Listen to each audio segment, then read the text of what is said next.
యావత్ ప్రపంచం శుక్రవారం స్విట్జర్లాండ్లో జరగబోయే అమెరికా ఇరాన్ డీల్కు సంబంధించి వేయి కళ్ళెదురు చూస్తోంది. ఈ యుద్ధంతో యావత్ ప్రపంచ ఆర్థిక వ్యవస్థ ఘోరంగా దెబ్బతింది. హోర్మూజ్ జలసంధి ద్వారా ముడి చమురు సరఫరా నిలిచిపోవడంతో ప్రపంచవ్యాప్తంగా ద్రవ్యోల్బణం విపరీతంగా పెరిగిపోయింది. ఇక అమెరికాలో కూడా గతంలో ఎప్పుడూ చూడని విధంగా పెట్రోల్ ధరలు పెరిగాయి. నిత్యావసర సరుకుల ధరలు పెరిగి సామాన్య అమెరికన్ బతుకు దుర్భరమైపోయింది. దీంతో ట్రంప్ కాస్త వెనక్కి తగ్గి ఇరాన్తో డీల్ కుదుర్చుకునేందుకు చొరవ తీసుకోవాల్సి వచ్చింది. ఇక డీల్కు సమయం దగ్గర పడే కొద్దీ ఆయిల్ ధరలు తగ్గుముఖం పట్టడంతో గ్లోబల్ స్టాక్ మార్కెట్లో ర్యాలీ ఏర్పడడం జరిగింది. ఇక గ్లోబల్ స్టాక్ మార్కెట్లతో పాటుగా ఆయిల్ ధర గురించి మరింత సమాచారం తెలుసుకుందాం.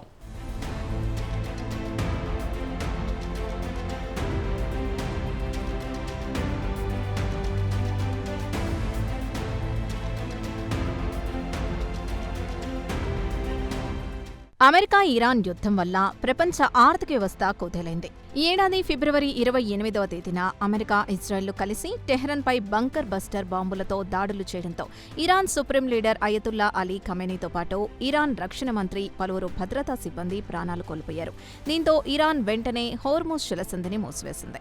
ఇక యావత్ ప్రపంచం వినియోగించే ముడి చమురులో 20% హోర్మూజ్ ద్వారానే రవాణా అవుతోంది. ఇక హోర్మూజ్ మూతపడ్డంతో ప్రపంచవ్యాప్తంగా ఇంధన కొరత ఏర్పడింది.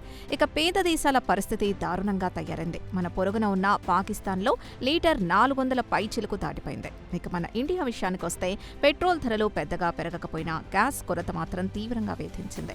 దీంతో హోటల్ ఇండస్ట్రీ మూతపడింది. ఆ రంగంపై ఆధారపడి జీవిస్తున్న లక్షలాది మంది ఉద్యోగులు రోడ్డున పడ్డారు. ఇక శుక్రవారం నాడు ఇరాన్, అమెరికా మధ్య శాంతి ఒప్పందంపై సంతకాల నేపథ్యంలో గ్లోబల్ మార్కెట్లో ముడి చమురు ధరలు గణనీయంగా తగ్గాయి. దీంతో వినియోగదారులకు కాస్త ఊరట లభించింది.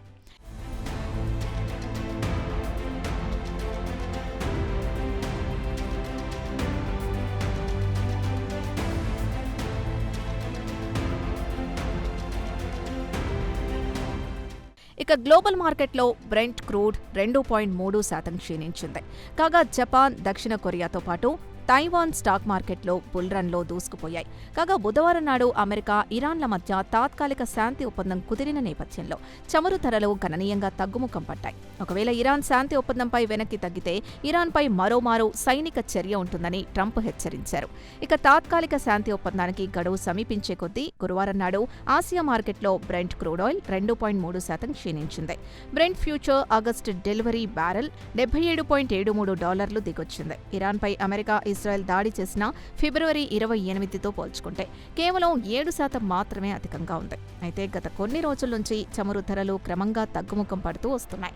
అయితే బుధవారం నాడు ట్రంప్ ఇరాన్ని ఉద్దేశించి సక్రమంగా దారికొచ్చి సంతకాలు చేస్తే సరే, లేదంటే మరోమారు టెహ్రాన్పై బాంబులు వేస్తానని హెచ్చరించడంతో బ్యారెల్ ఆయిల్ ధర బుధవారం నాడు $71లకు ఎగబాకింది.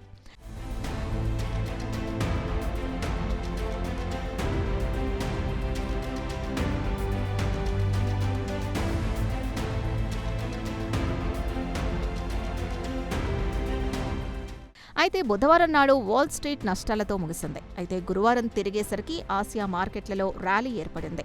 సుమారు 4 నెలల తర్వాత గ్లోబల్ మార్కెట్లకు ముడి చమురు సరఫరా పునరుద్ధరించబోతోన్న క్రమంలో గ్లోబల్ మార్కెట్లో ర్యాలీ ఏర్పడింది. కాగా జపాన్ బెంచ్ మార్క్ నెక్కి 225, దక్షిణ కొరియాకు చెందిన కోస్పీ 2 ఆల్ టైమ్ హైకు ఎగబాగాయి.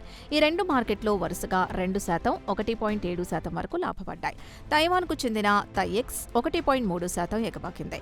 హాంకాంగ్కి చెందిన హెంగ్సెంగ్లో మాత్రం చోరు కనిపించలేదు, 1.7% క్షీణించింది. ఇక అమెరికా స్టాక్ ఫ్యూచర్స్ విషయానికొస్తే అక్కడి రెగ్యులర్ మార్కెట్లు ముగిసిన తర్వాత జరిగే ట్రేడ్ తదుపరి రోజు జరిగే స్టాక్ మార్కెట్లో ఎలా స్పందిస్తాయో దీన్ని బట్టి ఊహించుకోవచ్చు. ఇక అమెరికాకు చెందిన S&P 500 అలాగే టెక్ రంగానికి చెందిన షేర్లు ఎక్కువగా నాన్ డాక్లో ట్రేడ్ అవుతున్నాయి. S&P నాన్ డాక్లో వరుసగా 0.8%, 1.3% పెరిగాయి.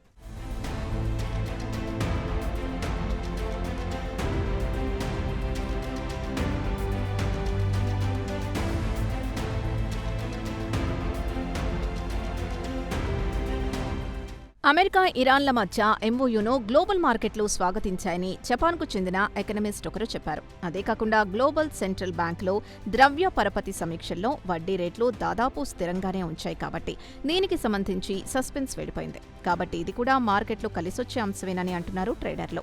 ఇక అమెరికాలో సెమీ కండక్టర్ల షేర్లలో ర్యాలీ ఏర్పడింది. దీంతో సెంటిమెంట్ ప్రకారం దాని ప్రభావం ఆసియా మార్కెట్లపై కనిపించింది. ఇదిలా ఉండగా పాకిస్తాన్ ప్రధానమంత్రి షెహబాజ్ షరీఫ్ బుధవారం నాడు మీడియాతో మాట్లాడుతూ అమెరికా, ఇరాన్ల మధ్య ఎంఓయూపై డిజిటల్ సంతకాలు జరిగాయని చెప్పారు. ఇక ఇరాన్ హోర్ముజ్ జలసంధిని తెరుస్తుందని, అలాగే అమెరికా కూడా తక్షణమే ఇరాన్ రేవులకు వెళ్లే నౌకలపై దిగ్బంధం ఎత్తివేస్తుందని షరీఫ్ చెప్పారు. మరి హోర్ముజ్ జలసంధి తెరిచిన తర్వాత ఈ జలసంధి ద్వారా వాణిజ్య నౌకల రాకపోకలు యథాతథ స్థాయికి చేరుకుంటాయా లేదా అని చెప్పలేం. ఎందుకంటే హోర్ముజ్ జలసంధి ద్వారా రవాణా ఆయిల్ ట్యాంకర్లపై ఇరాన్ మిసైల్స్తో పాటు డ్రోన్లతో దాడులు చేసింది. అలాగే మైన్లను కూడా పరిచింది.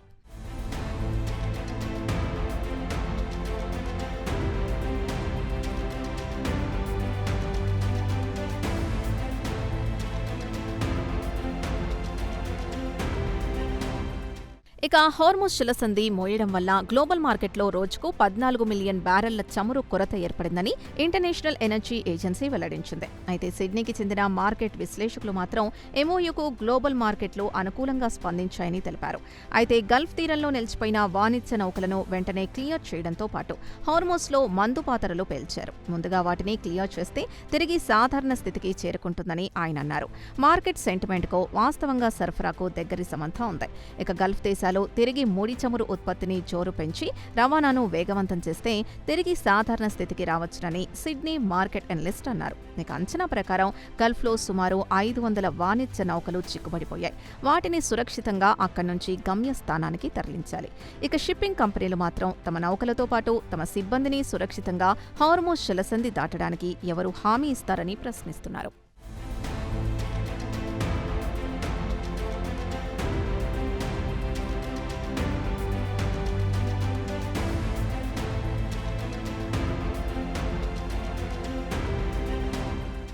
ప్రపంచంలోనే అతిపెద్ద వాణిజ్య నౌకల యజమానుల association Baltic and international maritime council లేదా BIMCO ఈ వారంలోనే ఒక ప్రకటన విడుదల చేసింది. అమెరికా, ఇరాన్లు కలిసి తమకు సురక్షితమైన రూట్ల గురించి సమాచారం ఇస్తే తమ నౌకలను హోర్ముజ్ ద్వారా నడిపించడానికి సిద్ధంగా ఉన్నామని తెలిపింది. తమకు ఖచ్చితమైన సమాచారం లేకపోవడంతో పాటు తమకు సెక్యూరిటీకి సంబంధించి ఎలాంటి హామీ ఇవ్వకపోతే తమ వాణిజ్య నౌకలను నడపడం రిస్క్తో కూడుకుందని BIMCO chief safety security officer జాకే లార్సన్ ఆందోళన వ్యక్తం చేశారు. అయితే వాణిజ్య నౌకల యజమానులు మాత్రం రిస్క్ పై పూర్తి అధ్యయనం చేసుకున్న తర్వాత మాత్రమే నౌకల్ని నడిపించాలని నిర్ణయానికొచ్చారు.